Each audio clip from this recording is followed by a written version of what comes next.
An injured Kristen arrives at the hotel. Takeshi brings her inside and helps her bathe. Meanwhile, Poe goes to Elliot's daughter Lizzie in the virtual world. He can sense that she is doing something to connect the virtual and the real.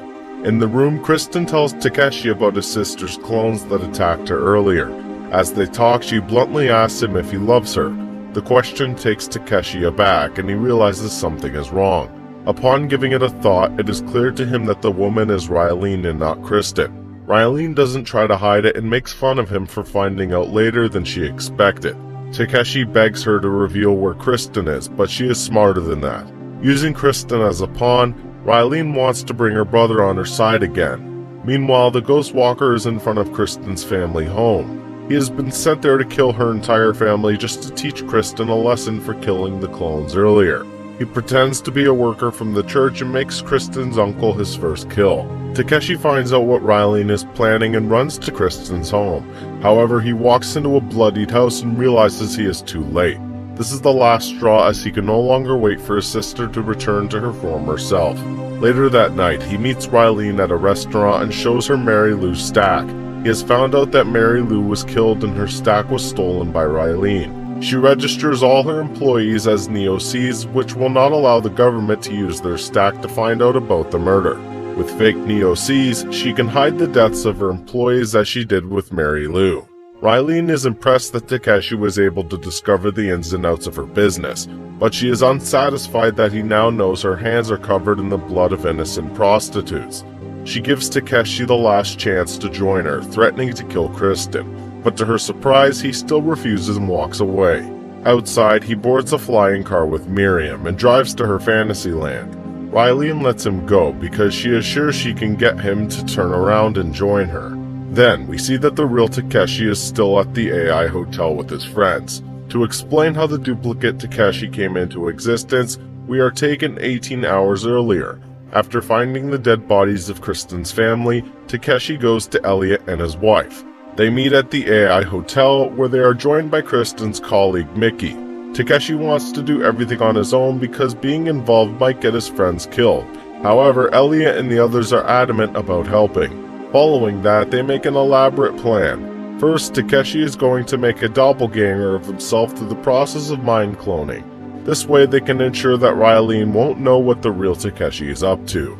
Next, Elliot installs a camera into Takeshi's eyes that will record everything he sees in the next 24 hours. Even after everything that happened, he wants her to come back home from evil and is ready to accept her. However, the problem remains that only the most elite customers get to receive service from a brothel as exclusive as the head in the cloud. To solve this problem, a fake identity is made for Elliot. He is given the title of military general with many connections. With that kind of influence, he easily gets a pass to the brothel and its exclusive services. In the meantime, Kristen is with Rylene joined to a virtual world. The Ghost Walker is torturing her again and again in VR. Then there is Lizzie, who is continuing to look for the answers of the universe. Takeshi comes to wish her goodbye, but her words are confusing even to him. Perhaps an AI could understand what she is trying to do, but Takeshi doesn't have the time to dwell on it yet. They wish each other goodbye before separating. After that, Elliot lands at the brothel and is received by the manager. Takeshi is staying hidden in the car until Elliot derails the heat tag system that can detect Takeshi's presence. However, Elliot is distracted when he finds out the prostitute he has been given is a poor 19-year-old girl. She is ready to be killed and tortured for his sake and thinks that she will be reprogrammed after that. After finding out the lengths the brothel goes to torture girls, he is even more motivated to blow its cover. But before he dismantles the system, Takeshi is found by two guards. He kills both of them and enters the building looking for his sister. When he gets to her, she will be just in time for her next reboot. He has brought a device with him that will transfer the reboot to the hotel and make it dysfunctional. In the end, Rylene would only have one life left, and using it, Takeshi can threaten her to reveal the truth about the people she has killed. While returning to his room, Elliot bumps into the manager. He offers to bring another woman to him, someone who is more aggressive. When Elliot refuses, he even offers to bring a man or a child. Disgusted by everything he has seen, Elliot loses his cool and shoots the manager dead. After that, he helps Takeshi get into Rylene's office just in time for her backup. Their plan works and the backup is downloaded to the hotel's computer. Now, Rylene only has one life, and if she is killed, she will never return. Rylene cannot believe that she fell for the doppelganger trick. Kristen is in a corner attached to a VR and being tortured constantly, but Takeshi cannot free her because that would alert the Ghost Walker. Takeshi orders Rylene to begin confessing everything she has done till now. His eye camera will record it and it will be evidence for later on. With no choice left, Rylene continues talking about her past. It all started when Bancroft supported the government's decision to approve Section 653. It is a law that allows the government to use the Neo-C stack as evidence in case the owner is killed. If the law was passed, Rylene could no longer provide her customers with a package where they could kill girls permanently. Hence, to avoid losing money, she had to persuade Bancroft otherwise. For this purpose, one night she drugged Bancroft using his wife. This is where we find out that Miriam was also involved in the case because she owed Rylene a favor. Miriam drugged Bancroft with a substance called the stallion that makes men aggressive. Hence, when he returned to the brothel at night, he killed the girl and destroyed her chip to kill her permanently. Mary Lou saw this and ran away. At last, she jumped into the river to save herself from Rylene and the case was declared a suicide. But after that, Riker, who was Mary's friend, didn't let the case go. Hence, Rylene framed him and got him killed as well.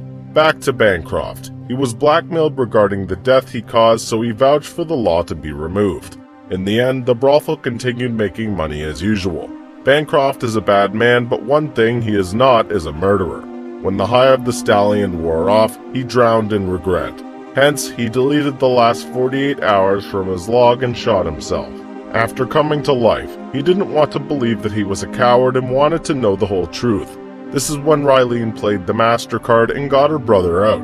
Every person she killed eventually led to his freedom. She argues that everything she did was for him. However, Takeshi never wanted that kind of obsession from her. Just after Takeshi gets the entire confession, the Ghost Walker arrives with backup. In the meantime, Kristen is in the VR world repeatedly coming home to her dead family. It is a form of mental torture inflicted by the Ghost Walker. Outside, Rylene sends her people to the AI hotel to punish Mickey, Poe, and Elliot's wife. They arrive at the hotel in less than 5 minutes and hold everyone at gunpoint. Poe is attacked and burned to nanodust. With the little time he has left, he goes to Lizzie and wishes her goodbye. He wants to upload her to the array so she won't be hurt, but Lizzie argues otherwise. She claims that he remembers everything that happened to her and has attained a higher level of knowledge. Poe sees confidence in her eyes and allows her to do as she pleases. Eventually, he dies and Mickey is also killed outside. Elliot's wife is then taken to the brothel at Rylene's request. In the storage unit, an employee takes advantage of an extra sleeve and tries to force himself onto her, but suddenly she changes into Lizzie and kills him. It is then revealed that Lizzie has figured out a way to transfer her consciousness into anyone's stack. She gets dressed and goes out to end the war. In the meantime, Kristen is brought out of the virtual world. Rylene lines her, Elliot and his wife, asking Takeshi to choose which one he wants to kill first. With his loved ones at risk, he has to oblige to whatever his sister says. He takes the gun, but instead of pointing it at them, he points it at himself. He even dares to shoot, but discovers that it is unloaded. Rylene is again surprised that Takeshi would risk his life for the people who she thinks are insignificant. She orders the guards to take them away while she operates the camera out of Takeshi's eyes. Then we see Lizzie entering a room where a man has just gotten done killing 2 people. She kills him in an instant and comes outside looking for the next target. In the hallways, she runs into her parents being dragged away. She takes this chance to attack the guards and her parents follow the lead. Similarly, Kristen runs back to Rylene's office to save Takeshi. The two wreak havoc and start hurting everyone. Takeshi defeats all the guards but is locked inside the office with Rylene. Outside, Kristen ends up with the Ghost Walker, ready to take revenge for her family's death. Somewhere else, the Elliots bring down the power grid of the entire building. Now it only has a few more minutes before it turns into dust. Meanwhile, Kristen brings the Ghost Walker down and makes him beg for his life. He cries before his stack is brutally pulled down. Takeshi and Rylene fight each other fiercely, forgetting about the relationship. Amidst the battle, Rylene reveals that she still has Quell's stack, which means she is still alive. Takeshi is shocked at the revelation, but to meet Quell, he will have to let go of Rylene. He gives it a long thought and comes to the conclusion that no matter how much he wants to meet Quell, Rylene should not be let free. He holds her close and shoots her dead. Captain Tanaka and a police squad arrive at the place and bring Kristen outside. Seconds later, the brothel explodes and drops into the ocean. In the following scene, Takeshi's doppelganger is in a virtual interrogation. They have revived Takeshi using the stack found in the wreckage, but only one of them can live. They play rock, paper, scissors and decide to let the original one live. After that, Takeshi and Kristen reunite and go to tell Bancroft the entire truth. Initially, Bancroft refuses to believe that he killed anyone, but now that they can use Mary's stack to investigate, the truth will soon be out. Until then, he is arrested as a suspect in murder. Next, Lizzie comes forward with an allegation against Miriam. It turns out that she was pregnant with Bancroft's child. Miriam got a hint of this and hit her in the stomach repeatedly to make her miscarry. Moreover, she sent Lizzie to a torture chamber where she was tortured for years before being thrown in an alley. Miriam is also arrested for the murder of an unborn. Now that the truth has come out, Takeshi wishes Kristen goodbye and promises to give Riker his body back. The farewell is hard on both of them, but they promise to never forget each other. In the last scene, Takeshi sets out on a mission to look for Quell. Subscribe and hit that like button to help our channel grow. Turn the notifications on so you won't miss any of our new videos. Thanks for watching.